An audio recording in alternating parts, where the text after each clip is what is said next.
এই ঘর যদি ৫৬,০০০ বর্গ মাইলকে আপনি বানাতে চান তাহলে ৪টা খুঁটি আল্লাহর কাছ থেকে নেওয়া লাগবে। এই খুঁটিগুলো যদি কেউ ভারত থেকে নেয় বিপদে পড়বে। ওরা এখন বিপদে আছে।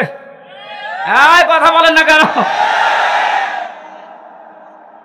ওরা বহু চেষ্টা চালিয়েছিল ওই সময় পাকিস্তান থেকে আমাদের এই চেষ্টাকে ভাগ করার জন্য। ওরা যেমন সাহায্য করেছে 7 সিস্টারের মাধ্যমে ওদের দেশকে ভাগ করার জন্য আমরাও সাহায্য করব। চালান আমরা শোধ দিয়ে দেব। আপনি যা করিয়েছেন আমরা ওইটাই করব। আপনারা ওই সময় ভাগ করে যদি আমাদের বন্ধু হয়ে যান আমরাও কথা বলছেন। শুরু হয়ে গেছে অলরেডি। আলাদা পতাকা বানিয়ে উড়িয়ে দিয়েছে মণিপুরে। খেলা হবে না, খেলা আরম্ভ হয়ে গেছে। আপনারা যেমন আমাদের এতদিন বলেন আমরা বন্ধু, কারণ আপনাদের সেই পাকিস্তান আর এই বাংলাদেশ মাঝখানে ছিলাম, আমরা আলাদা করে দিয়েছি, এই জন্য আমরা আপনার বন্ধু। আমরাও পাশে তো দেখলাম ডক্টর ইউনূস প্রথমে এই ঘোষণা দিয়েছিল এদেশকে অশান্ত করার জন্য যদি চেষ্টা চালান 7 সিস্টার থাকবে না। মানে যদি নাও করে ওনার পেছনে যে দেওয়াল আছে তারা হয়তো একটু কাঁটি নাড়াচ্ছে। আন্তর্জাতিক যে বিষয়গুলো আমি এখানে বলতে চাচ্ছি না। যাই হোক, আমি এতটুকু টাচ দিলাম, ওরা আমাদেরকে পাকিস্তান থেকে আলাদা করে যদি ওরা বন্ধু হয়, ওদেরকে আমরা এই 7 সিস্টার 7টা অংশে ভাগ করে বন্ধু হব।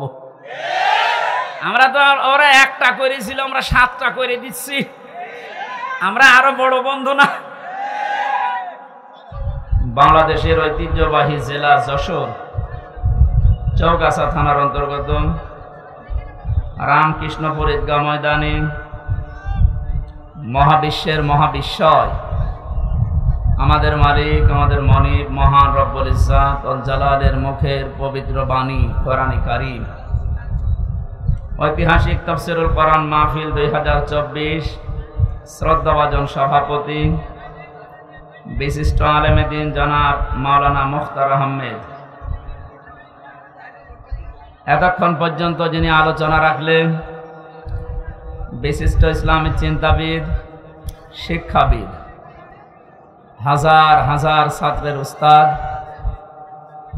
বিশিষ্ট রাজনীতিবিদ, আমার শ্রদ্ধাভাজন ব্যক্তিত্ব জনাব অধ্যাপক মোহাম্মদ মতিয়ার রহমান, আতালাল্লাহু উমরাহু ওয়া বারাকাল্লাহু ফি হায়াতি, বলেন আমিন।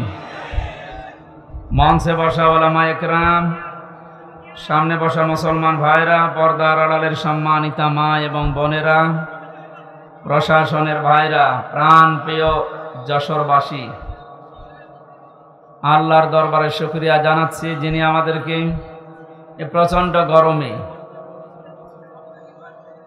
কখন বৃষ্টি নেমে যায় বলা যায় না, এই জন্য আমি তাড়াতাড়ি চলে এসেছি। স্যারের আলোচনা এখন শুনতে পারলে আমাদের ভালো হতো।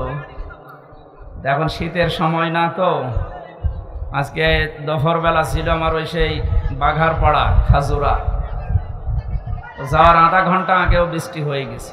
এই জন্য এখন যেহেতু কোনো গ্যারান্টি ওয়ারেন্টি নেই কখন বৃষ্টি নেমে পড়ে, এই কারণে আমি তাড়াতাড়ি চলে আসলাম। যে বাড়িতে এসে বসেছিলাম খাবার আনতে বললাম, খাবার আনতে 40 মিনিট লাগছে। তো ছাতা খেয়ে আসতে আমার মনে হয় রাত 10টা পার হয়ে যেত। যদি বৃষ্টি নেমে পড়ে আপনাদের আয়োজন সব দেখা যাচ্ছে বেস্তে গেল। মানুষ কষ্ট করে এসেছে, দুনিয়ার সব কাজ বাদ দিয়ে দল মত নির্বিশেষে আল্লাহর কোরআনের মহব্বতে বাড়ি থেকে পর্যন্ত যিনি নিয়ে আসলেন, আমরা খুশি হয়ে বলছি আলহামদুলিল্লাহ, রব্বানা লাকাল হামদ হামদান কাসীরান তাজ্জিবান মুবারাকান ফীহি, ইয়া রাব্বি লাকাল হামদু কামা ইয়ানবাগি লিজালালি ওয়াজহিকা ওয়া আযীমি সুলতানিক। বিশ্বনবী জানিয়েছেন, এক সাহাবী এই দোয়াটা পড়ছিলেন, নামাজের পরে নবীজি ডাক দিয়ে বললেন, সাহাবী, আমি নবী, তুমি নবী না। আমি যা দেখতে পাই তুমি তা দেখতে পাও না।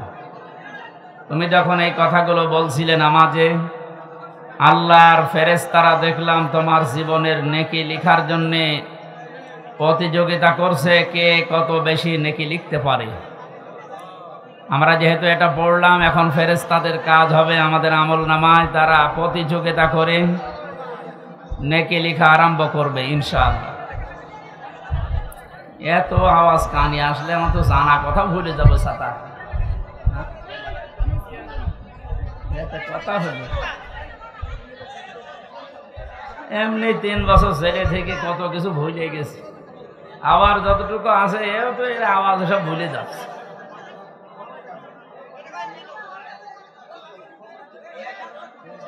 আপনাদের এই মাঠে কি এর চাইতে আর বড় মাঠ ছিল না এলাকায়? এইভাবে হয় না, মাহফিল নিয়েছে কি আশ্চর্য। আপনারা শুরু করেন, আমরা চলে গেলাম।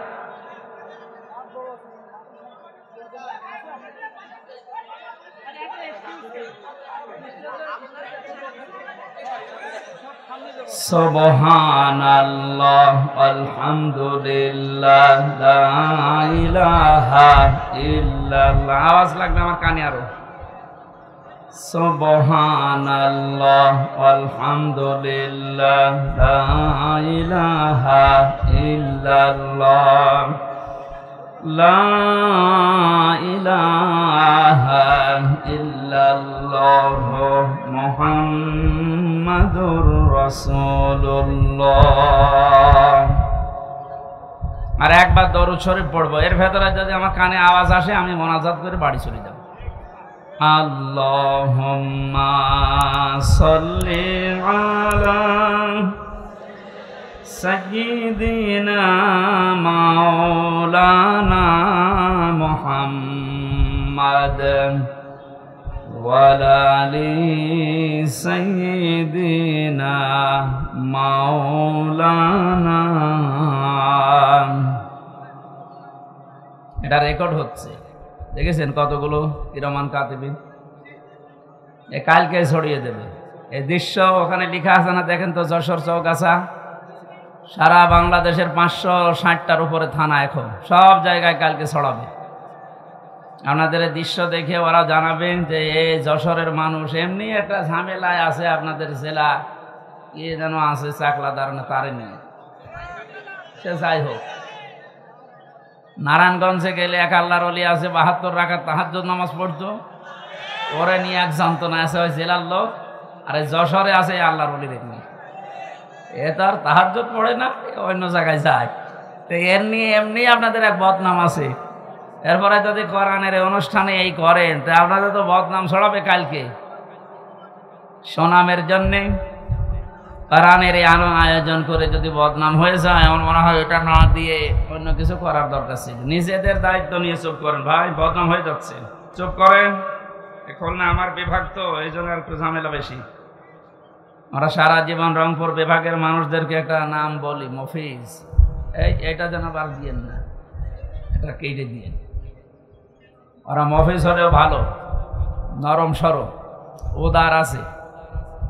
আলা ভোলা গাড়িতে হরেন দেয়, ও তাকিয়ে দেখে যে হরেন কে দিস, সাইড দেবে তো, এই কারণে ওদেরকে মফিজ বলে।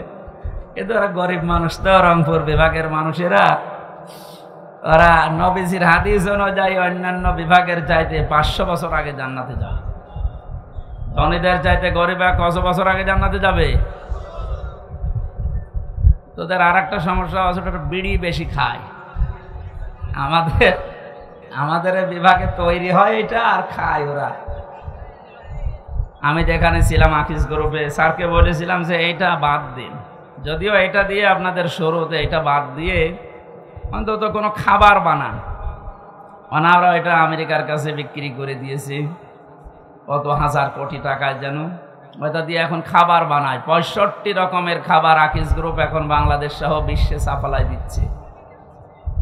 অনেক একটা আফসোস করে বলেছিল যে জাতির লোকেরা, আকিস মিয়া, যে যতদিন পর্যন্ত আমি বিড়ি বানালাম ততদিন কেউ আমারে ফতোয়া দিল না। যখন আমি মানুষের রোগ প্রতিরোধের জন্য, রোগ পরিষ্কার করার জন্য, রোগ ভালো হওয়ার জন্য একটা হাসপাতাল বানালাম, তখন যত রকমের ফতোয়া আমার পেছনে মানুষ দিতে আরম্ভ করেছে। যাই হোক, যে রকমের বদনাম ওই সমস্ত বিভাগের আছে, ওগুলো যেন আবার খুলনা বিভাগের গায়ে না লাগে। আপনারা নিজেরা দায়িত্ব নিয়ে না, আর কথা বলেন না ভাইরা। আপনি যাই করেন, দরকার এই মাহফিলের পরে আপনার আমি 10 মিনিট সময় দেবো, মারামারি করবো, কারণ ক্যামেরা তো আর থাকবে না। আমরা একটু দেখবো কেমন পারে, কিন্তু কথা বলবেন না, কথা বলবেন না। পেছনে যারা দাঁড়িয়ে আছেন বসেন। আমরা কোরআনে প্রবেশ করছি, আর কোরআন কিভাবে মানুষের কাছে বলতে হয় এটার ধারণা আল্লাহ দিয়েছেন। আমার মন মতো বললে হবে? এটা কি মমতাজের কনসার্ট নাকি? যা আছে সব দুলিয়ে দিলাম। কোরআনে কারীম জানাচ্ছে যে এইভাবে মানুষকে শোনাও, কিতাবুন উনজিলা ইলাইকা ফালা ইয়াকুন ফি সাদরিকা হারাজুম মিনহু লিতুনযিরা বিহি ওয়া যিকরা লিল মুমিনিন। বলেন আল্লাহু আকবার। সূরা আরাফের 2 নম্বর আয়াতে আল্লাহ বলেন, হে নবী, এই যে একটা কিতাব, এটা আপনাকে আমি দিয়েছি, এটা শুধু চুমা খাবেন আর টাকের উপরে রেখে দেবেন। এই এদিকে তাকান। কোরআনকে আল্লাহ এই জন্য আমাদেরকে দিয়েছেন যে শুধু চুমা খাবেন আর মাথার উপরে রেখে দেবেন। জবাব দেন। এটা ক্লাস চলছে, ছাত্রের মতো বলবেন, এই জন্য দিয়েছেন। আল্লাহ পাক বলেন, হারাজুম মিনহু লিতুনযিরা বিহি, এ কোরআন প্রচার করবেন, মানুষের কাছে সতর্ক করবেন এইটা দিয়ে। কিন্তু একটা বিষয়, এই যে সাদরিকা আছে, এ কোরআন প্রচার করতে গিয়ে, তাফসীর করতে গিয়ে আপনার মনের ভেতরে যেন কোনো সংকীর্ণতা কাজ না করে, দ্বিধা, দ্বন্দ্ব, ভয়, ভীতি এগুলো আপনার কাছে যেন না আসে। কারণ কোরআন প্রচার করতে গেলে এরকম কিছু আসবে, এটা আমি আল্লাহ জানি। হারাজন শব্দের ব্যাখ্যা পেয়েছি তাফসীরে আমি 2টা। 1 নাম্বার, হে নবী, আপনি যখন কোরআন প্রচারে যাবেন, তাফসীর করে শোনাবেন, দেখবেন অনেক মানুষ এমন সামনে বসা আছে, তারা কোরআনের বক্তব্য না বোঝার কারণে মন খারাপ করবে। এ ধরনের মানুষ দেশে নেই? আল্লাহ যেটা বোঝাতে চাই, হয়তো ওর মেধা ওই রকম নেই, ওর মাথায় ওই রকম ব্রেন নেই, ও না বুঝে আন্দাজে এক ধারণা করে হয় মন খারাপ করে, না চলে যায়।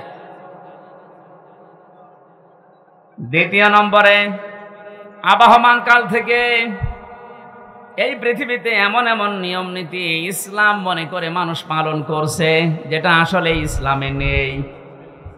আপনি যখন কোরআনের ব্যাখ্যা করতে যাবেন, ওইগুলো তো টিকবে না, ওগুলো সব বাদ চলে যাবে। এতদিন যারা ইবাদত মনে করে ওইটা পালন করছে, জীবনেও তারা আপনার কথা শুনবে না, আন্দাজে তখন আপনার প্রতি খারাপ ধারণা করবে। তখন বলবে, এরা আল্লাহর ওলি মানে না, এরা পীর বুজুর্গ মানে না।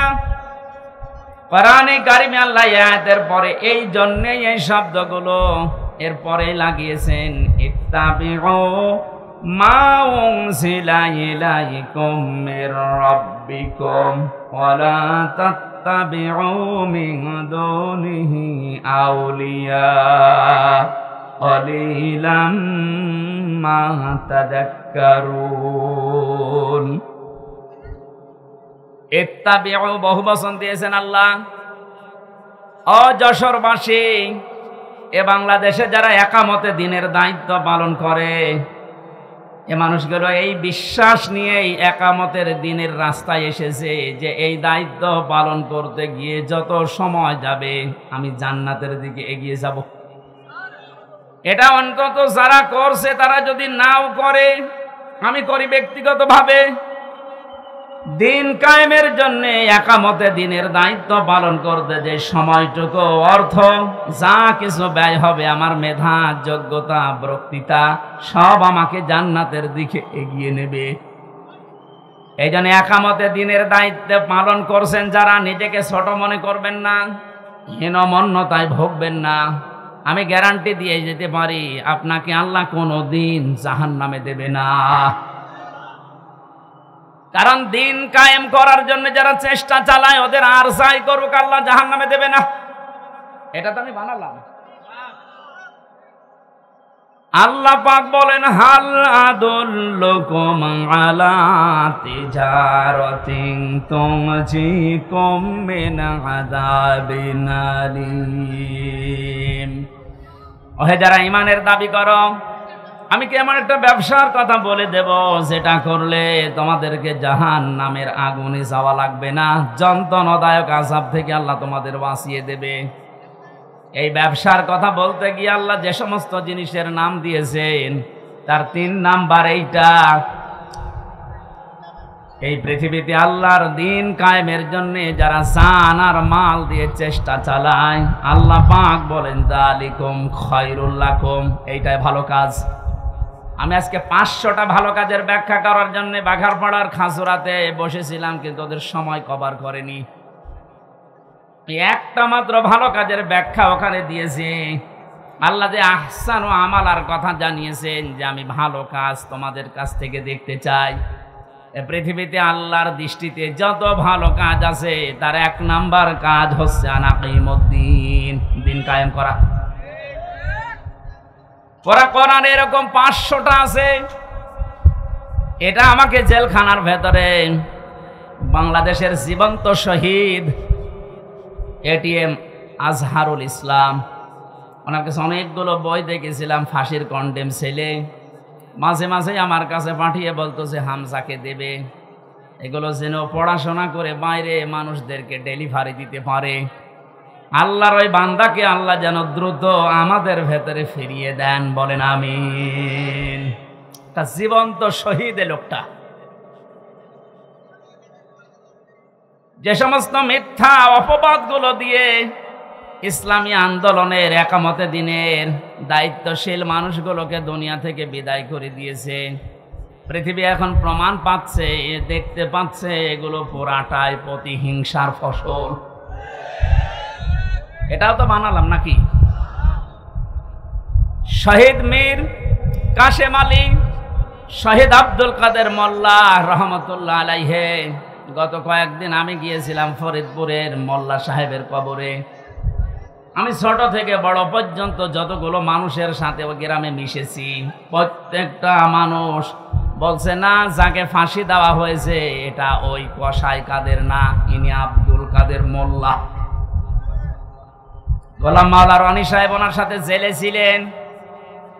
রনি সাহেব এসে পৃথিবীর মানুষকে জানিয়েছে, মোল্লা ভাই আমাকে জানিয়েছে, রনি বাইরে যদি যেতে পারো, আমি তো আর যেতে পারলাম না, পৃথিবীর মানুষকে জানিয়ে দিও আমি কিন্তু কসাই কাদের না, আমি আব্দুল কাদের মোল্লা। যে অভিযোগে আমাকে অভিযুক্ত করে দুনিয়া থেকে ওরা বিদায় দিচ্ছে, আল্লাহর কসম আমি এই দোষে দোষী না। উনি কেন বলবে? আমি নিজেও তো বলছি। আমাদের 3টা বছর জেলে রেখেছিল, কয়েকদিন আগে আমার এই মামলা পুরা ওরা ঢিসমিস করে দিয়েছে, একেবারে বেকসুর খালাস দিয়েছে। তাহলে আদালত থেকে প্রমাণ পেয়েছে যে আমি নির্দোষ, আমার কোনো দোষ নেই। কথা বলে না কেন? এই যে মোবাইলটাও 3 বছর পরে ফেরত দিল, তন্ন তন্ন করে খুঁজেছে। এটা গ্রামের বাড়ি থেকে শুরু করে একেবারে যেখানে থাকি, আমি আকিস গ্রুপে ছিলাম, প্রত্যেকটা জায়গা চুল চেরা বিশ্লেষণ করে এই 3টা বছরের পর মাত্র 5-6 দিন আগে আমাকে আদালত বলেছে আপনি মুক্ত, কোনো দোষ আপনার পেলাম না। আমি আদালতে মনে হয় বলতে গেলাম যে আমার নিয়ে আদালত, এই 3টা বছর তো আপনার কাছে আমার মামলা ছিল, এতদিন পর্যন্ত তো বললেন না যে না এ মামলার কোনো মাল ম্যাটারেস নেই, কি দেখে বিচার করব, এখন বলছেন কেন? উনি এটাই বলতো যে হুজুর কিচ্ছু করার নেই, আমার হাত বাঁধা। কি বাধা?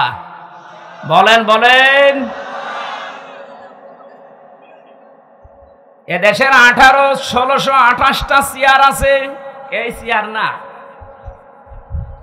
1628টা চেয়ারের 1627টা চেয়ারে হাত বাঁধা ছিল, শুধু একটা চেয়ারের হাত খোলা ছিল। যারা এই কাজ করেছেন আমরা এখন আহ্বান জানাবো, বাংলাদেশ যেহেতু দ্বিতীয়বার স্বাধীন হয়েছে, 1700-র উপরে জীবন দিয়েছে ছাত্র আর ছাত্রীরা। সুতরাং এই স্বাধীন দেশে আমরা আর কারো হাত বাঁধা দেখতে চাই না। এদেশে যত হাত বাঁধা আছে সব যেন আমার এই বিচারপতির মতো খুলে যায়। প্রত্যেকেই যদি স্বাধীনভাবে হাত খোলা কাজ করতে পারে, 1,10,000-এর উপরে এখন মামলার আসামি জেলখানায় আছে। আমার মনে হয় কমপক্ষে 80,000 মানুষ এমনিতে বের হয়ে যাবে যদি হাত খোলা বিচারপতি পাওয়া যায়। আমি আশা করছি 3টা বছর আমাকে যেভাবে করেছিল, একামতে দিনের দায়িত্বে যারা ছিলেন আমার মনে হয় তাদেরকেও এইভাবে করেছিল। জালেমদের হাতে ক্ষমতা, চেয়ার, আইন আর কানুন বানানোর ক্ষমতা থাকার কারণে ওরা মন মতো যা ছিল তাই করেছে। আমারটা যেমন বেকসুর খালাস পেয়েছি, আল্লাহর কসম, যেগুলো মারা গেল, শহীদ হয়ে গেল, এ মানুষগুলো জীবিত থাকলে কেউ বেকসুর খালাস পেয়েছি। তো কোরআনের পাখি শহীদ আল্লামা দেলাওয়ার হোসেন সাইদি রহমতুল্লাহ আলাইহি, অনেকে বলছে উনি মারা গেছে। কে বলেছে মারা গেছে? ওনাকে মেরে ফেলা হয়েছে। ওনাকে মেরে ফেলা হয়েছে, এর বাস্তব প্রমাণ ওনার হাসিটা। কথা বলেন।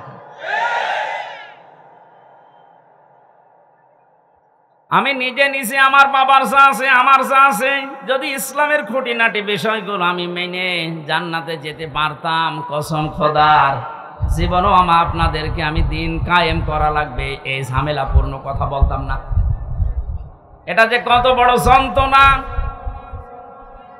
আল্লাহ যেহেতু ইত্তাবিউ দিয়েছেন যে সবাই মিলে অনুসরণ করো, সবাই মিলে ইত্তেবা করো, একজন করলে হবে না। এই জন্যই তো আমরা সবাইকে নিয়ে অনুসরণ করতে চাই। সুখবর একটা আছে, বাংলাদেশে ইসলামী দল যতগুলো আছে প্রকাশ্য শিরিক এবং বেদাত যারা করে এরা বাদ দিয়ে অন্তত আল্লাহ একজন আছে, কেবলাকে কেবলা বলে মানে, এইরকম কিছু নিয়ম নীতিতে যারা কাউকে শরিক করে না, কাউকে বিশ্বাস করে না আল্লাহ বাদে, এ মানুষগুলো দেখলাম আজকে সব এক হওয়ার জন্য ঐক্যবদ্ধ হচ্ছে।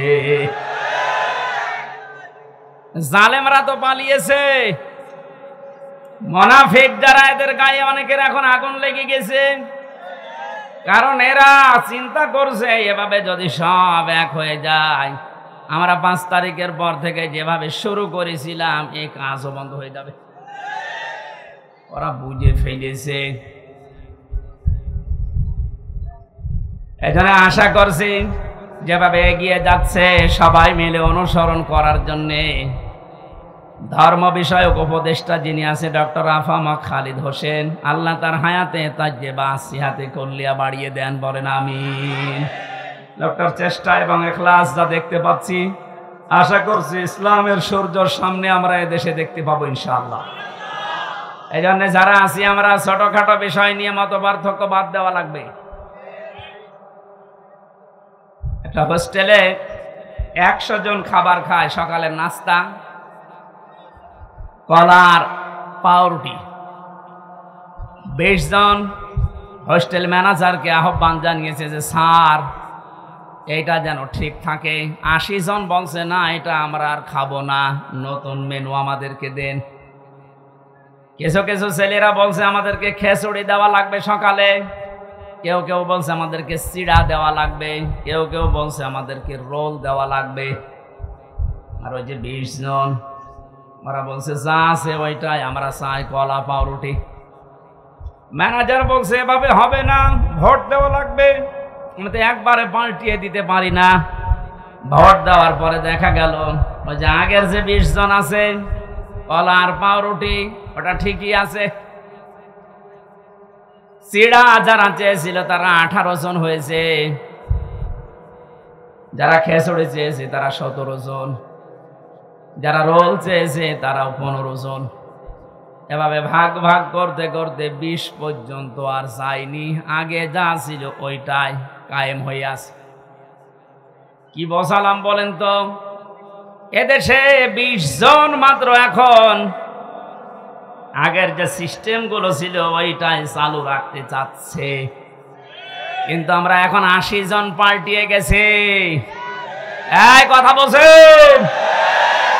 আমরা এই 80 জন মিলে এখন যদি এই ছোটখাটো বিষয় নিয়ে মত পার্থক্য করি, কিয়ামতের আগে আমরা 20-এর উপরে যেতে পারবো না।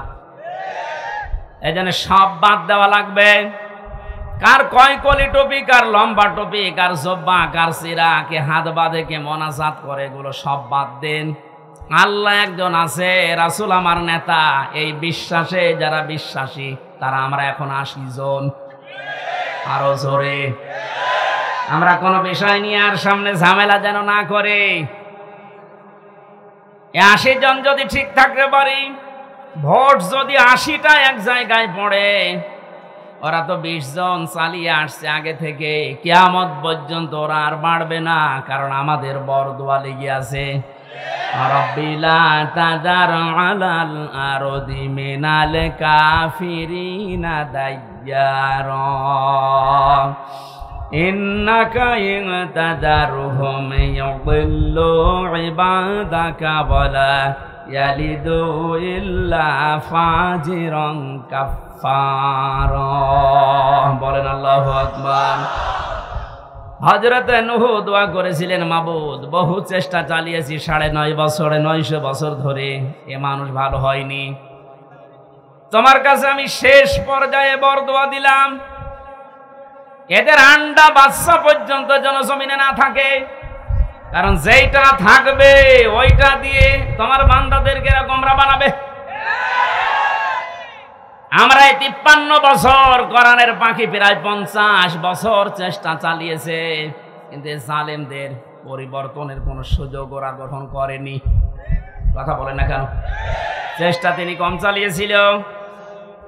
অধ্যাপক মতিউর রহমানও চেষ্টা চালিয়েছে, বহু কায়দায় উনি বুঝিয়েছে আপনাদের। কিন্তু 20 জনের যে অবস্থা, ও সারা জীবন কলা পাউরুটি যাবে। এই কথা বলছে না? 80 জন আমরা পরিবর্তন হয়ে এই পর্যায়ে এসেছি, আর ওরা সেই 20 জনই আছে। ও কিয়ামতের আগে আর পাল্টাবে না। কেন পাল্টাবে না? খাতামাল্লাহু আলা কুলুবিহিম ওয়া আলা সামিইহিম ওয়া আলা আবসারিহিম গিশাওয়া ওয়ালাহুম আযাবুন আযীম। আল্লাহ পাক বলেন, ওদের অন্তরে আমি মোহর লাগিয়ে দিয়েছি, ওদের কানের উপরে, ওদের চোখের উপরে পর্দা লাগিয়েছি। কঠিন যন্ত্রণাদায়ক আযাব ওদের জন্য রেডি আছে। কারণ এই পৃথিবীতে যারা আল্লাহর কালামকে অপমান করার চেষ্টা চালায়, তাদেরকে আল্লাহ হেদায়েত থেকে বঞ্চিত করে দেয়। হযরতে আব্দুল্লাহ বিন মাসউদ রাদিয়াল্লাহু তাআলা আনহু কোরআনে কারিমের সূরা রহমান নাযিল হওয়ার পর বিশ্ব নবীকে জানিয়েছিলেন, হে নবী, আমারে অনুমতি দেন, আমি কাবার চত্বরে একটু তেলাওয়াত করি। ওনার কণ্ঠটা খুব সুন্দর ছিল। ডাক দিয়ে বলেন, ঠিক আছে, মন খুলে দিয়ে পড়তে থাকো। সূরা রহমান হচ্ছে কোরআনে কারিমের সবচাইতে সুন্দর সূরা। তিনি তেলাওয়াত আরম্ভ করলেন, আর রহমানু আল্লামাল কোরআন খালাকাল ইনসানা আল্লামাহুল বায়ান। তেলাওয়াত করছিলেন এভাবে, হঠাৎ আবু জেহেল শব্দ শোনার পরে এসে হযরতে আব্দুল্লাহ বিন মাসউদের কানের উপরে দিয়েছিলেন এক থাপ্পড়। কান দিয়ে গল গল করে রক্ত বের হয়ে ওই দিন থেকে তিনি চিরদিনের জন্যে খালা হয়ে যান, আর শুনতে পাননি। এই যে বধির হয়ে গিয়েছিলেন কানে, বদরের ময়দানে আল্লাহ পাক কোরআনে কারিমের অপমানের শোধ নিয়েছিলেন। যখন আবু জেহেল ঠান্ডা ফ্রিজের মতো পড়েছিল মাছ আর মুহাব্বিসের বাড়ি খেয়ে, আব্দুল্লাহ বিন মাসউদ ওখানে যাবার পরে দেখলেন ঠান্ডা ফ্রিজ পড়ে আছে। বুকের উপর চড়ে বসলেন, ডাক দিয়ে বলেন, তা আবু জেহেল, তোমাকে আমি সময় দিলাম এখনো পর্যন্ত মুহাম্মদুর রাসূলুল্লাহর কালেমাটা মেনে নাও, আমি নবীর কাছে সুপারিশ করব, বিশ্ব নবী তোমারে মাফ করে দেবে। আবু জেহেল ডাক দিয়ে বলে, মাসউদ, আব্দুল্লাহর ছেলে মুহাম্মদ তোমাদেরকে জাদু করেছে, আমার পর্যন্ত আসতে পারে নাই। বলেন নাউজুবিল্লাহ। আমার ভাইরা, হযরত আব্দুল্লাহ বিন মাসউদ দৌড় দিলেন নবীজির রওজার কাছে। তাঁবুর ভেতরে দেখেন বিশ্ব নবী মুহাম্মদুর রাসূলুল্লাহ হাত তুলে মোনাজাতে লিপ্ত আছে। তিনি দেখলেন মোনাজাত যখন চলছে, আমি আরেকবার যাই। ওই যে যারা পড়ে আছে এখনো মরে না, ওদের ভেতরে গিয়ে দেখলেন আবু জেহেল এখনো খাবি খাচ্ছে। ডাক দিয়ে বলে, তোরে সময় দিয়েছিলাম, আরেকবার দিলাম, বল। ও আবার একই কথা জানিয়েছে। তিনি আরেকবার ঘোড়া দিয়ে এসে বললেন, বল। এবার আরেকটু বাড়িয়ে বলেছে, আব্দুল্লাহর পোলা মুহাম্মদ তোমাদেরকে জাদু করেছে, আমার পর্যন্ত আসতে পারে নাই। পরে আমি এখনো যদি পাই, এখনো টুকরা টুকরা করব। হযরত ইবনে মাসউদ বললেন, না, এতক্ষণ তোরে সময় দিয়েছিলাম, আমি আর সময় দিলাম না। তুই যখন মুহাম্মদুর রাসূলুল্লাহর উপরে এই দাবি তুললি, তোরে আমি শেষ করে দেব। তরবারি বের করে গলার ভেতরে লাগিয়েছেন। আবু জেহেল ডাক দিয়ে বলে, মাসউদ, কি করবি এখন? আলাদা করব।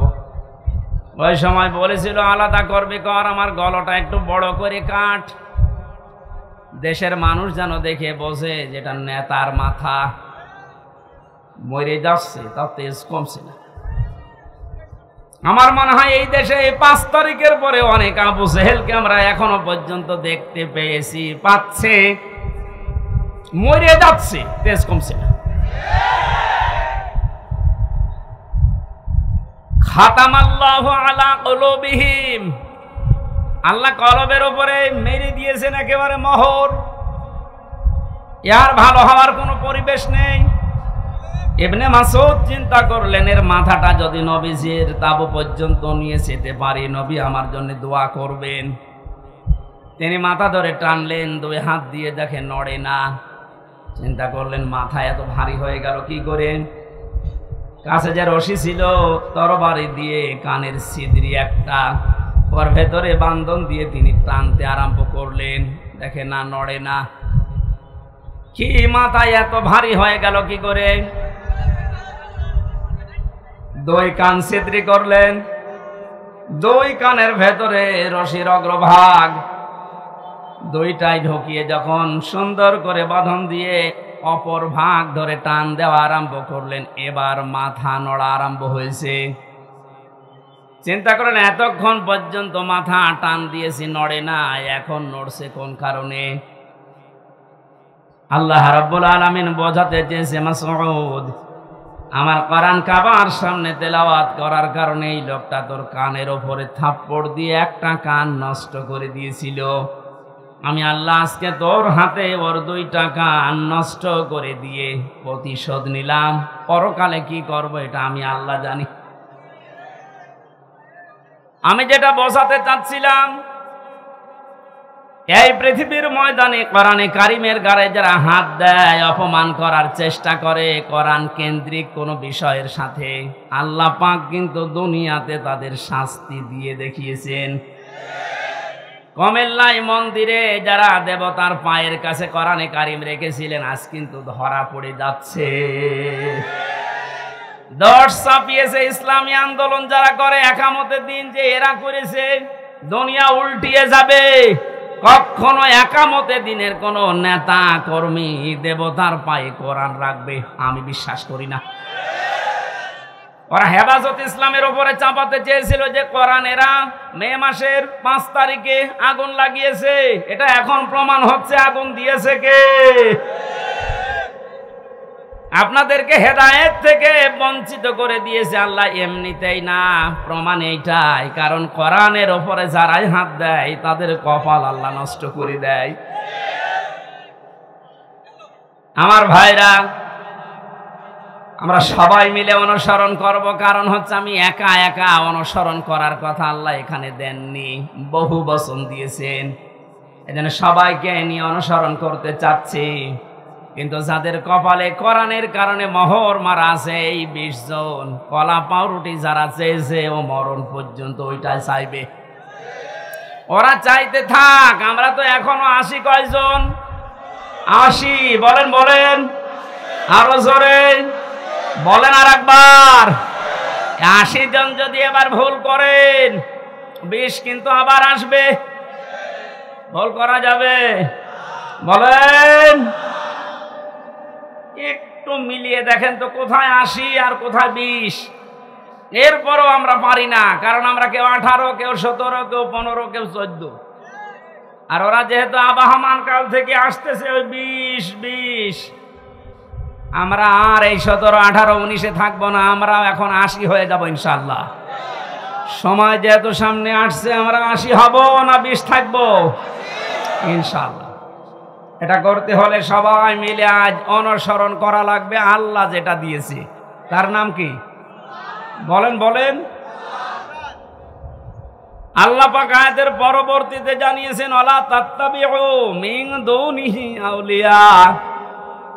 কোরআন বাদ দিয়ে পৃথিবীর কোন ওলি আল্লাহর অনুসরণ করার দরকার নেই। প্রশ্ন আসতে পারে, আল্লাহ কি তার ওলিদের বিরুদ্ধে? না। সূরা ইউনূসের 62 নম্বর আয়াত, 11 নম্বর পারার 15 নম্বর পৃষ্ঠার 1ম নম্বর লাইনে আছে, আলা ইন্না আউলিয়া আল্লাহি লা খাউফুন আলাইহিম ওয়ালা হুম ইয়াহজানুন। আল্লাহ পাক বলেন, কোনো ভয় নেই, কোনো চিন্তা নেই। আমার ওলি যারা, তাদের কোনো ভয় চিন্তা নেই। তাদেরকে সতর্ক করলাম, সুসংবাদ জানালাম, এদের ব্যাপারে তোমরা সাবধান থাকবা, এদের ভয় চিন্তা নেই। অথচ সূরা আরাফের 3 নম্বর আয়াতে বললেন কোনো অনুসরণ করার দরকার নেই। ওই আয়াতের সাথে আয়াতের কোনো মিল পাচ্ছি না। তাহলে আল্লাহর কথাও চাচা এরশাদের মতো সকালে একটা, বিকালের একটা।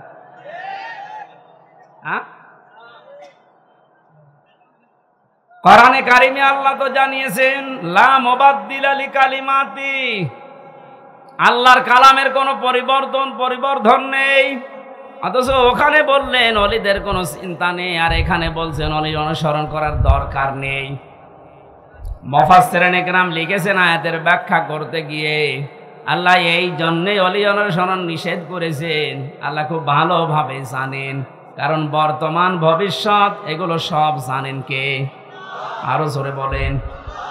সব যেহেতু তার নিজের জ্ঞানে আছে, উনি আগেই জানতেন যে ভবিষ্যতে কিয়ামত পর্যন্ত আমার এমন বান্দা বান্দি দুনিয়ায় আসবে, আর আমি আল্লাহর চাইতে ওদের আব্বাকেই বড় মনে করবে। এই জন্যে আল্লাহ নিষেধ করেছেন কোনো আব্বার কোনো অনুসরণ করার দরকার নেই। কালিলাম মা তাযাক্কারুন। আল্লাহ আফসোস করছেন যে আমার বক্তব্য শোনার পরে আমার কিছু বান্দা বান্দি ফিরে আসবে, অধিকাংশগুলোই মুখ ফিরিয়ে চলে যাবে। বলেন নাউজুবিল্লাহ। এখানে কোরআন উপস্থাপনের যে ধরন আমরা শিখেছি আল্লাহর কাছ থেকে, আপনি হয়তো না বোঝার কারণে মন খারাপ করতে পারেন। 2 নম্বরে আল্লাহ যেটা জানাতে চেয়েছে ওটা আবাহমান কাল থেকে আসতেছে, আল্লাহর বক্তব্যের সাথে মিলছে না। এখন আপনি কি ওই বাপ দাদারটাই মেনে চলবেন, না আল্লাহর বর্ণনা করাটা? এখানে আর একটা বিষয়, একটা মাসলা পাওয়া যায়। আজ যারা অন্ধ অনুসরণ করে ইসলামকে, দিনকে মানার চেষ্টা চালাচ্ছেন, এদেশে আছে। এই কারণে বলছি, পৃথিবীতে শুধু মুহাম্মদুর রাসূলুল্লাহ সাল্লাল্লাহু আলাইহি ওয়াসাল্লামকে বাদ দিয়ে কাউকে অন্ধ অনুসরণ করা জায়েজ নেই।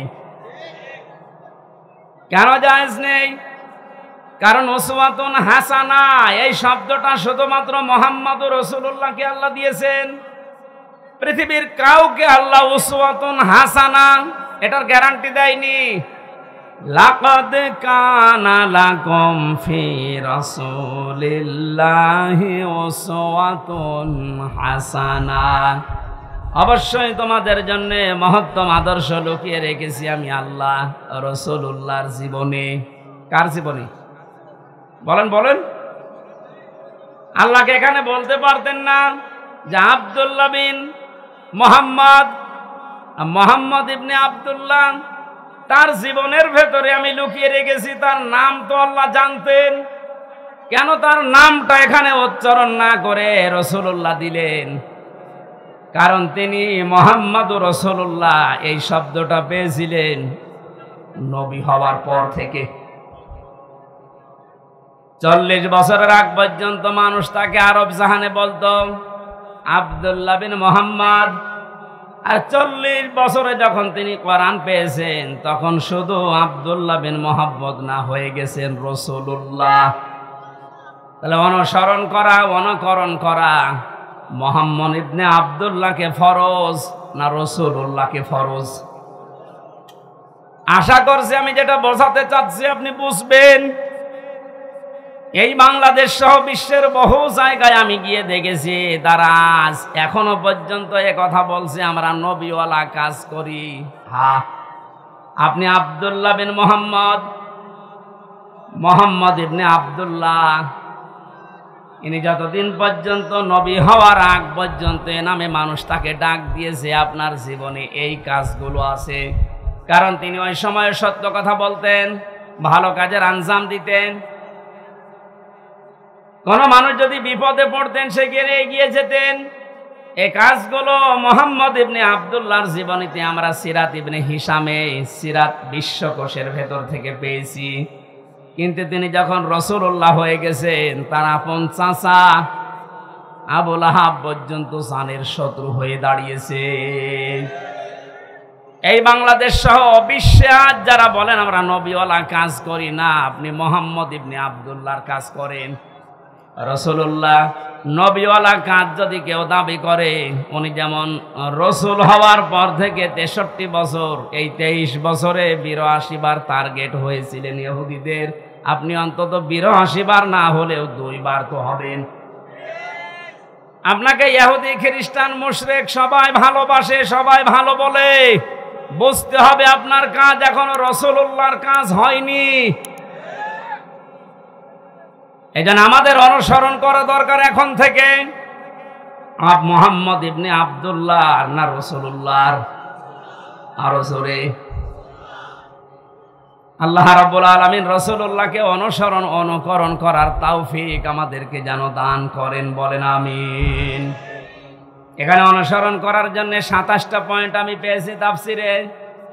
বিশ্ব নবীকে অনুসরণ করা লাগবে এই কারণে, قل إن كنتم تحبون الله فاتبعوني يحببكم الله إلى آخر آية।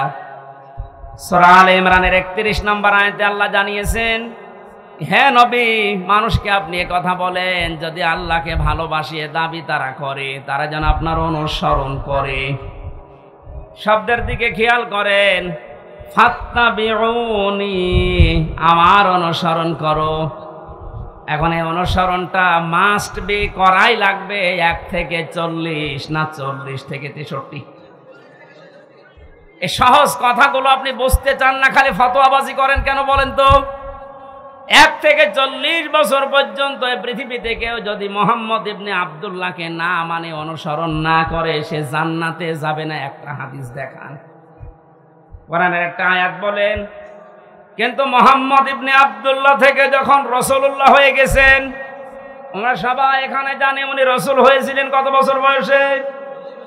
আরো জোরে বলেন। 40 থেকে 63, কত? এই 23 বছরের 1 সেকেন্ডও যদি কেউ না মানে সে কাফের। ফতোয়া নতুন করে বানানো লাগবে? আল্লাহর কোরআন জানিয়েছে রাসূলুল্লাহকে অনুসরণ করা মাস্ট বি, ফরজ। ওমা আতাকুমুর রাসূল, আল্লাহ কিন্তু ওমা আতাকুম মুহাম্মদ ইবনে আব্দুল্লাহ দেননি। শব্দগুলো একটু খেয়াল করে পড়তে পারেন না? ওমা আতাকুমুর রাসূল, তোমাদের কাছে রাসূল যা নিয়ে এসেছে, ফাখুযুহু, ওটা আঁকড়িয়ে ধরো। ওমা নাহাকুম আনহু ফান্তাহু, এই যে আনহু হুর মারজা রাসূলুল্লাহর দিকে, তোমাদেরকে রাসূলুল্লাহ যা নিষেধ করে ওইগুলো ছেড়ে দাও। আত্তাকুল্লাহ, আল্লাহকে ভয় করো। ইন্নাল্লাহা শাদীদুল ইকাব, অবশ্যই আল্লাহর আযাব বড় কঠিন। এবার আসেন তো আয়াতের মূল শিক্ষায়। বিশ্ব নবী মুহাম্মদুর রাসূলুল্লাহ আমরা সবাই স্বীকার করে নিচ্ছি যে উনি হয়েছিলেন 40 বছরে, না জন্মের পরেই? আরো জোরে বলেন। ওনাকে অনুসরণ করা লাগবে কি মুহাম্মদ ইবনে আব্দুল্লাহ হিসাবে না রাসূলুল্লাহ হিসাবে? রাসূলুল্লাহ হিসাবে অনুসরণ করলে এখানে ফাত্তাবিউনি দিয়েছেন। আল্লাহকে ভালোবাসিয়ে দাবি যদি করে থাকো, এখানে ইহুদি খ্রিস্টান বৌদ্ধ 4500 ধর্মের লোকেরা আছে, প্রত্যেকেই তার দেবতা বলেন, ভগবান বলেন, গড বলেন, যাই বলেন, সবাই কিন্তু বোঝাতে চায় কাকে? বলেন বলেন। কিছু রূপক জিনিস হয়তো তারা বানায়, কিন্তু আসল কিন্তু আল্লাহ। আপনি হিন্দুদের বিপদে পড়লে দেখবেন রূপক যে 12 মাসে 13 পূজা করে, 33 কোটি দেবতা ওদের, একটার উপর পূর্ণ বিশ্বাস ওদের নেই। ওদের বিশ্বাসও একজন আছে। আমার তো অনুষ্ঠানগুলো ভারতে বেশি থাকতো আগে, 17, 18, 19 সালে আমি ভারতেই বেশি ছিলাম। দেখেছি ওই সমস্ত জায়গায় বিপদে পড়লে হিন্দু ড্রাইভার আমার যে চালিয়ে নিয়ে যেত কলকাতায়, ও বেটা হিন্দু মানুষ, ভগবানকে ডাকা বাদ দিয়ে বিপদে পড়লে, চরম বৃষ্টি যখন, তখন বলছে উপরওয়ালা একজন আছে। আমার বাস্তব জীবনে আমি দেখেছিলাম চরমনায়, বরিশালে যখন ছোটবেলায় যেতাম, সময় তো ব্রিজ ছিল না, নৌকায় যাওয়া লাগতো, লঞ্চে যাওয়া লাগতো। একবার ওঠার পরে দেখি বিশাল ঝড় উঠেছে। আমরা যারা মুসলমান পড়ছি লা ইলাহা ইল্লাল্লাহ, লা ইলাহা ইল্লা আনতা সুবহানাকা ইন্নী কুনতু মিনাজ জালিমিন। সামনে দেখলাম দাদা আর দাদি বসে আছে হিন্দু, ওরাও পড়ছে লা ইলাহা ইল্লাল্লাহ। বললাম দাদা, চেহারা দেখে মনে হচ্ছে অন্য ধর্মের, মুসলমান হয়েছেন কবে? বলছে না, মুসলমান হয়নি, কালেমা পড়লেন। বলছে যে ঝড় উঠেছে ও কালী দুর্গার কাজ না, আল্লাহ লাগবে। ওরাও জানে যে একজন আছে, কথা বলেন ঠিক কিনা? যে যে ধর্মে তার নতুন নতুন রূপক অর্থে বানিয়ে নিয়েছে, কিন্তু আসল একজন আছে, এ কথা সবাই যেহেতু বলছে, আল্লাহ এ কথাই জানাতে চাচ্ছেন। তোমরা যারা বলো আল্লাহ তোমাকে ভালোবাসে, তোমাকে আমরা মহব্বত করি, আল্লাহ বলছেন এই কথার দাবি পূরণ করার জন্য ফাত্তাবিউনি, আমার রাসূলের অনুসরণ করা লাগবে। কি করা লাগবে? এবার আমার প্রশ্ন, এখানে যারা জ্ঞানী মানুষ তাদের কাছে, এই অনুসরণ কি আংশিক না পূর্ণাঙ্গ? আরো জোরে বলেন।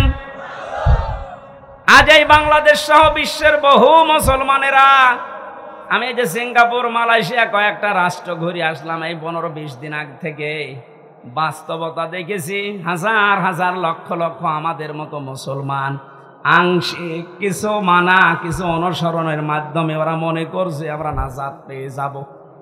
অথচ ফাত্তাবিউনি, আমার অনুসরণ করো। আমরা সবাই স্বীকার করছি অনুসরণ আংশিক না, এটা পূর্ণাঙ্গ। নাকি আংশিক? পূর্ণাঙ্গ অনুসরণ করবেন আপনি। এখন অনুসরণ যখন আরম্ভ করবেন, আল্লাহ বলেন ওয়ায়াগফির লাকুম যুনুবাকুম, দুইটা জিনিস আমি দেব। 1 নম্বরে জীবনের যত অপরাধ আছে, জাম্বন না দিয়ে যুনুব বহু বচন দিয়েছেন। আপনি যদি অনুসরণ করা আরম্ভ করেন, আপনার জীবনে 2টা পুরস্কার আল্লাহ দেবে। যত গুনাহ ছিল পেছনে, সব আল্লাহ রাসূলের অনুসরণের কারণে মাফ করে দেবে। 2 নম্বরে আল্লাহ পাক যদি কাউকে মাফ করে দেয়, তার জন্য বানানো জান্নাত দেবে। এই কথা মানেন তো? এবার আসেন আমার মূল শিক্ষাটাই। এই বাংলা সহ বিশ্বের যত মুসলমানেরা আজ আমরা আংশিক অনুসরণ করে মনে করছি যে না, আমরা আল্লাহর ভালোবাসা মহব্বত পেয়ে গেছি। আপনি হয়তো নামাজে রসুলকে মানেন, রোজাতে রসুলকে মানেন, হজ করতে গিয়ে রসুলের অনুসরণ মতো হজ করেন, যাকাত দিতে গিয়ে রসুল্লাহর অনুসরণ করেন। বিশ্ব নবী যে বিচার করেছিলেন কোরআন দিয়ে, সেইটাই আপনি আর রসুলকে মানেন না, তখন মেনে নিয়েছেন ব্রিটিশকে। আরো আসতে বলেন, আপনার অনুসরণ কি আংশিক হয়েছে না পূর্ণাঙ্গ? আংশিক অনুসরণের মাধ্যমে আল্লাহর মহব্বত ভালোবাসা পাওয়া যাবে না, আর আল্লাহর মহব্বত যদি পাওয়া না যায় জান্নাতও যাওয়া যাবে না। কারণ আল্লাহ ইউহিব্বুকুমুল্লাহ দিয়েছেন, এটা মজারে বর্তমান ভবিষ্যৎ, প্রেজেন্ট ফিউচার।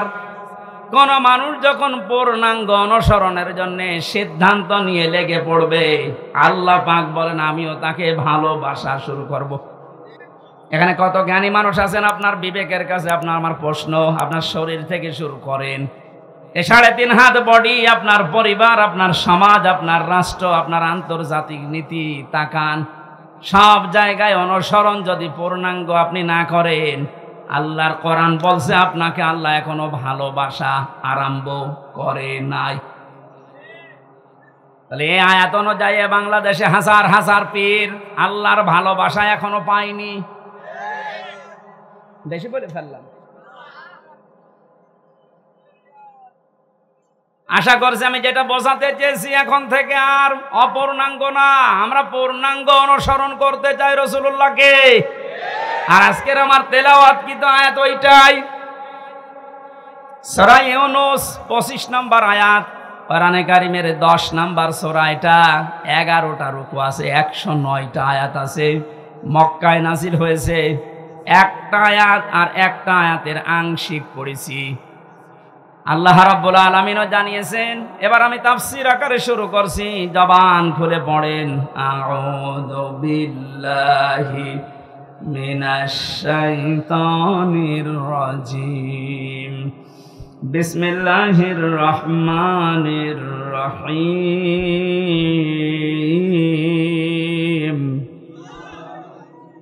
ওয়াল্লাহু ইয়াদউ ইলা দারিস সালাম। আল্লাহ পাক বলেন আমি আল্লাহ তোমাদেরকে আহ্বান জানাচ্ছি, ডাকতেছি শান্তির ঘরের দিকে। আজ বাংলাদেশ বৈষম্য বিরোধী ছাত্র আন্দোলনের মাধ্যমে যে 9টা দফা দিয়েছিল, ওই দফাগুলো একটা একটা করে একটু পড়ে দেখেন। আমি তো মিলিয়ে দেখেছি এই আয়াতের বাস্তব প্রতিফলন ওই 9টা। আমি ওগুলো সব নোট করেছি, একটা একটা করে আপনি মিলাবেন এখন থেকে। যারা আছেন যেখানে, দাঁড়িয়ে, বসে, শুয়ে, খুব অ্যাক্টিভ, আল্লাহ পাক বলেন আমি তোমাদেরকে ডাকি আমার শান্তির ঘরের দিকে। তামাম বাংলাদেশের এই 56,000 বর্গ মাইল মনে করেন একটা ঘর। এটা কি? আরো জোরে বলেন। আল্লাহ যে ঘরের দিকে ডাকতেছে, ওই ঘরের নাম জান্নাত। ওই ঘরের নাম কি? 8টা জান্নাতের যে দরজা আমরা নাম শুনি, জান্নাতের দরজা 8টা না 100টার উপরে আমি কোরআনে পেয়েছি। এ বিষয়ে একটা বইও লিখেছিলাম ওই সময়, যে জান্নাতের স্তর 100টা। তার ভেতরে দারুস সালাম একটা দরজার নাম। দারুস সালাম মানে শান্তির বাড়ি বা ঘর।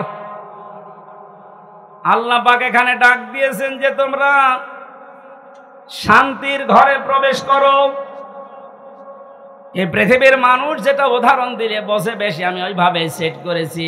বাস্তবে আমরা দেখি একটা ঘর যদি কেউ বানাতে চায় বসবাসের জন্য, শান্তি পাওয়ার জন্য, ইসলাম শব্দটা এখানে আল্লাহ দিয়েছেন দারুস সালাম। সালাম সিলমন, এখান থেকে ইসলাম, এর শাব্দিক অর্থ হচ্ছে শান্তি। কিন্তু কেউ যদি সুখ পেতে চায়, এর আলাদা একটা আরবি শব্দ আছে রহাতুন। রহাতুন মানে সুখ। রহাতুন মানে কি? ঘরের ভেতরে মানুষ সুখ পাওয়ার জন্যই প্রবেশ করে। এই যে এখান থেকে সারাদিন সারা রাত মানুষ কর্মজীবন শেষ করে যখন বাড়িতে যায়, ঘরে প্রবেশ করার সঙ্গে সঙ্গে একটা অজানা সুখ আপনাকে ঘিরে ধরে। আপনি হয়তো টের পান না, বাইরে যতক্ষণ আগে ততক্ষণ একটা আতঙ্ক কাজ করে, একটা ভয় ভয় কাজ করে। অথচ ঘরের ভেতরে চার দেওয়াল দিয়ে যেটা আটকানো, কি আছে ওর ভেতরে, ওখানে গেলে একটা আলাদা শান্তি, ওই ভয়টা আল্লাহ যেন দূর করে দেয়। কথা বলেন ঠিক কিনা? আল্লাহ বলেন আমি এমন একটা ঘরের দিকে তোমাদেরকে ডাকছি যে ঘরে প্রবেশ করলেই তোমরা সুখ আর শান্তি দুইটাই পেয়ে যাবে। যেহেতু আমরা এখন একটা ঘর বানাবো, ঘর বানাতে প্রথমে খুঁটি দেওয়া লাগে। কি দেওয়া লাগে? খুঁটি বা পিলার দেওয়া লাগে। আল্লাহ যে ঘর বানাতে আমাদেরকে নির্দেশ দিচ্ছে যে শান্তির ঘরে প্রবেশ করো, এই ঘর যদি 56,000 বর্গ মাইলকে আপনি বানাতে চান, তাহলে 4টা খুঁটি আল্লাহর কাছ থেকে নেওয়া লাগবে। এই খুঁটিগুলো যদি কেউ ভারত থেকে নেয়, বিপদে পড়বে। ওরা এখন বিপদে আছে। এই কথা বলেন না কেন? ওরা বহু চেষ্টা চালিয়েছিল ওই সময় পাকিস্তান থেকে আমাদের এই চেষ্টাকে ভাগ করার জন্য। ওরা যেমন সাহায্য করেছে 7 সিস্টারের মাধ্যমে ওদের দেশকে ভাগ করার জন্য, আমরাও সাহায্য করব। চালান আমরা শোধ দিয়ে দেব, আপনি যা করিয়েছেন আমরা ওইটাই করব। আপনারা ওই সময় ভাগ করে যদি আমাদের বন্ধু হয়ে যান, আমরাও কথা বলছেন। শুরু হয়ে গেছে অলরেডি। আলাদা পতাকা বানিয়ে উড়িয়ে দিয়েছে মণিপুরে। খেলা হবে না, খেলা আরম্ভ হয়ে গেছে। আপনারা যেমন আমাদের এতদিন বলেন আমরা বন্ধু, কারণ আপনাদের সেই পাকিস্তান আর এই বাংলাদেশ মাঝখানে ছিলাম, আমরা আলাদা করে দিয়েছি, এই জন্য আমরা আপনার বন্ধু। আমরাও পাশে তো দেখলাম ডক্টর ইউনূস প্রথমে এই ঘোষণা দিয়েছিল, এদেশকে অশান্ত করার জন্য যদি চেষ্টা চালান 7 সিস্টার থাকবে না। মানে যদি নাও করে, ওনার পেছনে যে দেওয়াল আছে তারা হয়তো একটু কাঠি নাড়াচ্ছে। আন্তর্জাতিক যে বিষয়গুলো আমি এখানে বলতে চাচ্ছি না। যাই হোক, আমি এতটুকু টাচ দিলাম, ওরা আমাদেরকে পাকিস্তান থেকে আলাদা করে যদি ওরা বন্ধু হয়, ওদেরকে আমরা এই 7 সিস্টার 7টা অংশে ভাগ করে বন্ধু হব। আমরা তো ওরা একটা করেছিল, আমরা 7টা করে দিচ্ছি, আমরা আরো বড় বন্ধু না?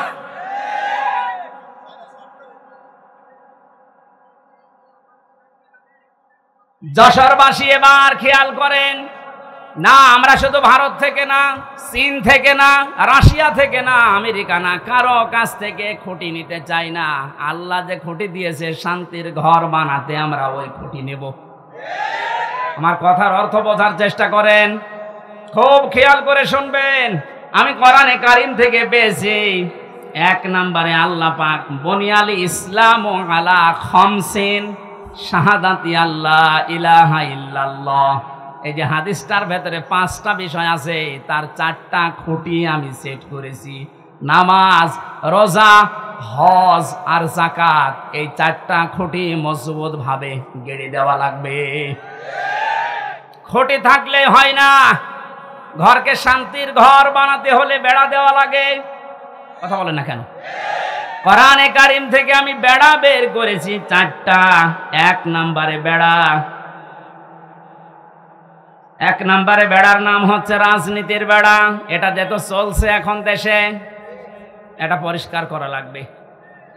4টা বেড়া দিতে হয়, চারদিকে দেওয়াল দেওয়া লাগে। 1 নম্বর দেওয়াল তুলতে হবে রাজনীতির দেওয়াল। এটা অলরেডি আরম্ভ হয়ে গেছে এখন। যেহেতু আমরা শান্তির ঘর চাই, আর পৃথিবীতে শান্তির ঘরের দেওয়াল দিতে হলে রাজনীতি, এটা লেনিনের কার্ল মার্কসের না, রাজনীতি নেওয়া লাগবে রাসূলুল্লাহ। এবার রাসূলুল্লাহর রাজনীতি কি? এবার তাকান, সূরা নিসা 5 নম্বর পারা 6 নম্বর পৃষ্ঠা 9 নম্বর লাইনের 59 নম্বর আয়াতের প্রথম অংশে। যশোরবাসী, শান্তির যে ঘর আমরা নির্মাণ করতে যাচ্ছি, এ ঘরে যারা রাজনীতির বেড়া হিসাবে থাকবে, এই মানুষগুলোকে অনুসরণ করার একটা বিশাল সুন্দর সিস্টেম আল্লাহ আয়াতে দিয়েছেন। আল্লাহ পাক বলেন আমাকে অনুসরণ করো, আমার রাসূলকে অনুসরণ করো। তোমাদের ভেতরে যারা রাজনীতি করবে, নেতা হবে, নেতৃত্ব দেবে, তাদেরকে অনুসরণ করবা। কিন্তু শিক্ষা হচ্ছে আতিউ, এই শব্দটা এটা একটা ফেল, এটা ভার্ব, এটা ক্রিয়া। এটা আল্লাহ নিজের নামে আর রাসূলের নামে দিয়েছেন, কিন্তু উলিল আমর যারা রাজনীতি করবে, নেতৃত্ব দেবে, নেতা হবে, তাদের আগে দেননি। বাংলার মুসলমানেরা, এমন একটা ঘর যেহেতু আমরা নির্মাণ করতে যাচ্ছি, যে ঘরে প্রবেশ করলে কোনো ভয় থাকবে না। কথা বলেন না কেন? কোনো চিন্তা থাকবে না। বলেন বলেন। এমন একটা ঘরে আমরা যেতে প্রবেশ করতে ইচ্ছা করছি বা প্রবেশ করব বলে আশা করছি, যে ঘরের ভেতরে, ঘরের এরিয়াতে গেলে কোনো চিন্তায় থাকবে না। ঘরের পাশে যে যদি ছিনতাইকারী ধরে, ঘরের ভেতরে যারা বসবাস করছে, ওরা দা নিয়ে, খন্তা নিয়ে, বটি নিয়ে, কথা বুঝতেছেন, বাড়ির ভেতর থেকে এসে ছিনতাইকারীকে এই ঝিনাইদহ সাবেক এমপির মতো টুকরা টুকরা করে ফেলবে। আমার মনে হচ্ছে এরা না বুঝে চিল্লাচ্ছে। না, আমি জানি আপনারা বুঝে ফেলেছেন। শান্তির যে ঘর আমরা বানাতে যাচ্ছি, যা প্রবেশ করতে যাচ্ছি, যে সিস্টেম গুলো দিয়ে রাজনীতির এই বেড়া দেওয়ার জন্য, দেওয়াল দেওয়ার জন্য, আমাদের সামনে যারা আসবে রাজনীতি করতে, এই বেড়া দেওয়ার আগে দেখতে হবে আল্লাহ রাসূলকে মেনে চলে কিনা। এই জন্য আতিউটা আল্লাহ উলিল আমর রাজনীতি নেতাদের আগে দেননি। এখন থেকে সিদ্ধান্ত নিয়ে বাড়ি যাবেন আজকে। এই বেড়াটা যেহেতু সামনে দেওয়া লাগবে শান্তির ঘরে, সুতরাং আল্লাহ রাসূলকে যদি আমার বাবা হয়েও মেনে না চলে, ওই বাবাকে আমি ভোট দেব না। আর আমার আত্মীয় না, দূরের মানুষ, ও যদি আল্লাহ রাসূলকে মেনে চলে, ওর দ্বারা দুনিয়া এবং আখিরাতে আমার কাজ হবে। এটা কাজ হবে ওর দ্বারা, এটা আমি বানালাম। বলেন।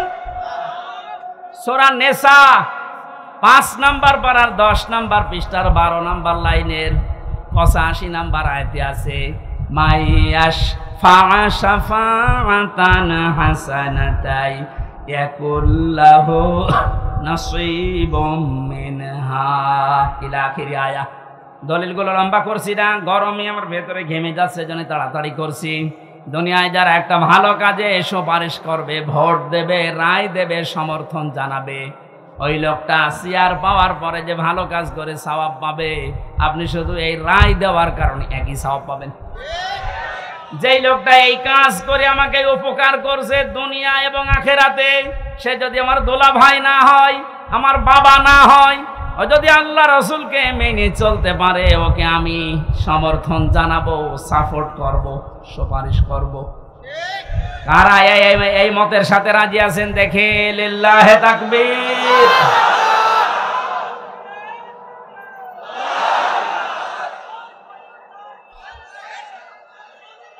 এই কথা বোঝার চেষ্টা করেন। আমি এখন যেটা বললাম এটা তো রাজনীতি হয়ে গেল না। না, এটা যদি রাজনীতি মনে হয় তাহলে সূরা নিসার 59 নম্বর আয়াত কেটে আপনি বাদ দিয়ে দেবেন। আমি ব্যাখ্যায় এইভাবেই পড়েছি, মারিফুল কোরআন নিয়ে আসেন, ওখানে ভয়ঙ্কর ট লেখা আছে। আমানাত বহুবচন, এই শব্দের ব্যাখ্যায় ভোট, রায়, সমর্থন, সুপারিশ, এগুলো লেখা আছে। এখন আপনি তাফসীর মাহফিল লিখে দিয়েছেন, আমি শব্দের ব্যাখ্যায় যদি ওই শব্দগুলো না বলি, শুধু আমানত বলি, আপনি তো বুঝবেন না। আর আপনি যদি বোঝেনও না বোঝার ভান করে থাকবেন। এখন আর ভান করার অভ্যাস আছে না, 5 তারিখের আগে ছিল। এখন আর ভান করার অভ্যাস নেই, যা পড়ি ওইটাই বলি ইনশাআল্লাহ। আগে তো এই যশোরে যাওয়ার জন্য সে কুষ্টিয়া ঘুরে আসতাম, এখন একেবারে সরাসরি চূড়ামন কাঠি দিয়ে উঠব। রাজনীতির বেড়াটা ঠিক করবেন আশা করছি। 2 নম্বরে বেড়ার নাম পেয়েছি আমি সমাজনীতি, 3 নম্বরে পরিবার নীতি, 4 নম্বরে আন্তর্জাতিক যে নীতিটা আছে এইটা। এবার আমি 3টা বেড়ার কথা বললাম। পারিবারিক নীতির যে বেড়া, আমি ব্যাখ্যায় যাব। আর কয়েকটা জিনিস লাগে ঘর বানাতে। আমরা দেখি শুধু বেড়া দিলে ঘর হবে না, ছাউনি দেওয়া লাগবে, চাল দেওয়া লাগবে, ছাদ দেওয়া লাগবে। গ্রাম্য মানুষ যারা ঘর বানায়, 4 চালা ঘর, এদিকে একটা, এদিকে একটা, ওইদিকে একটা, এইদিকে একটা, চাল লাগে কয়টা? আমি কোরআনে কারিম থেকে 4টা সাল বানিয়েছি। 1 নম্বরে ইমানের সাল। যদি কেউ শুধু ছাদ দিতে চায়, পুরা ইমানটা দিয়ে ঢেকে দিলেই সম্ভব, আর অসুবিধা নেই। যদি 4টা চাল কেউ দিতে চায়, কোরআন জানিয়েছে সৎকর্মের চাল দেওয়া লাগবে, যুদ্ধনীতির চাল দেওয়া লাগবে, সমাজনীতির চাল দেওয়া লাগবে। এই চালগুলো যদি একটা একটা করে কোরআন যেভাবে দিতে জানিয়েছে ওইভাবে আমরা দিতে পারি, শুধু চাল দিলেই হবে না, ঘরে প্রবেশ করার জন্য একটা দরজা লাগবে। আল্লাহ পাক যে দরজার ঘোষণা দিয়েছেন কোরআনে, লা ইলাহা ইল্লাল্লাহু মুহাম্মাদুর রাসূলুল্লাহ। আল্লাহর এই শান্তির ঘরে যদি কেউ প্রবেশ করতে চান, তাহলে এই কালেমা পড়ে এই দরজা দিয়ে প্রবেশ করা লাগবে। গত পরশুদিন আমার চুয়াডাঙ্গায় ছিল, স্বামী স্ত্রী 2 জন এই দরজা দিয়ে অলরেডি প্রবেশ করেছে। এর কয়েকদিন আগে ছিল গাইবান্ধা, সরঞ্জিত নাকি নাম যেন, এই লোকটা এই দরজা দিয়ে আল্লাহর এই শান্তির ঘরে অলরেডি প্রবেশ করেছে। প্রতিদিন প্রতিনিয়ত আজকেও দেখলাম 26 জন আল্লাহর এই কালেমা পড়ে এই দরজা দিয়ে অলরেডি শান্তির ঘরে ঢুকে পড়েছে। আমরা তো আগে থেকেই ঢুকে বসে আছি। তাহলে আল্লাহ যে ঘর বানাতে বললেন, এই ঘরের দরজার নাম কালেমা। নাম কি? জবান খুলে একবার পড়েন, লা ইলাহা।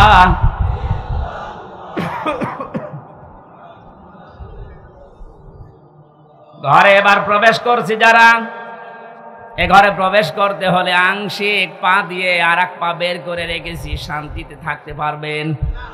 দরজা দেওয়া লাগবে না।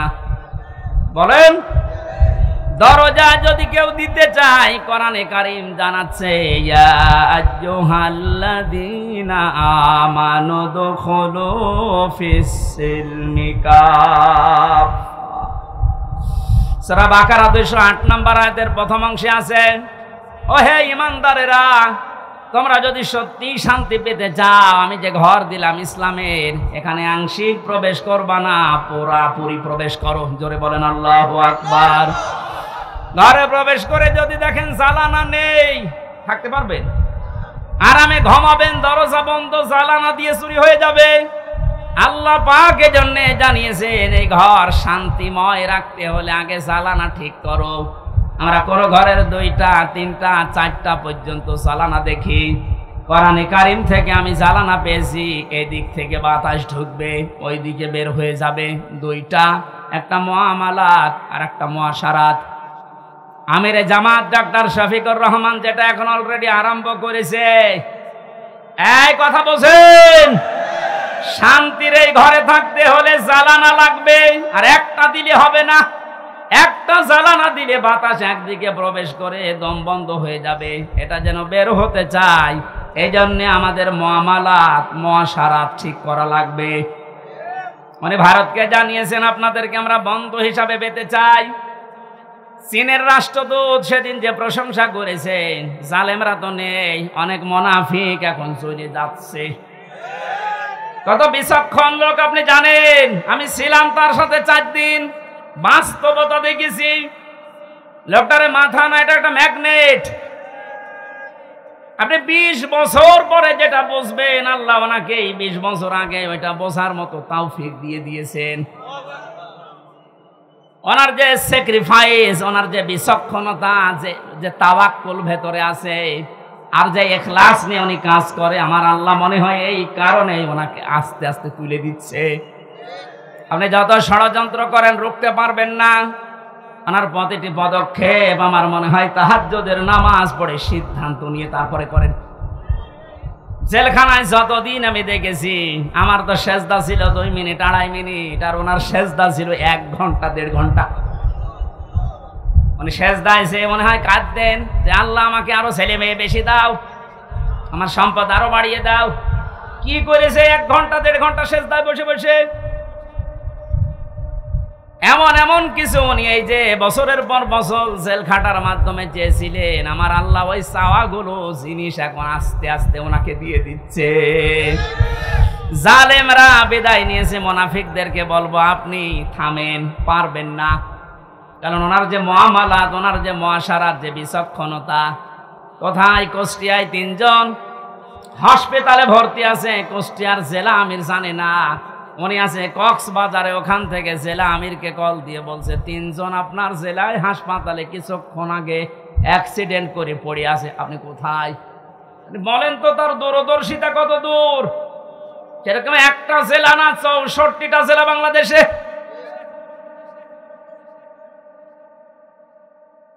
শুধুমাত্র জ্বালানা দিলেই হবে না, আন্তর্জাতিক যে জ্বালানোগুলো আছে উনি ঠিক করার জন্য চেষ্টা চালাচ্ছে।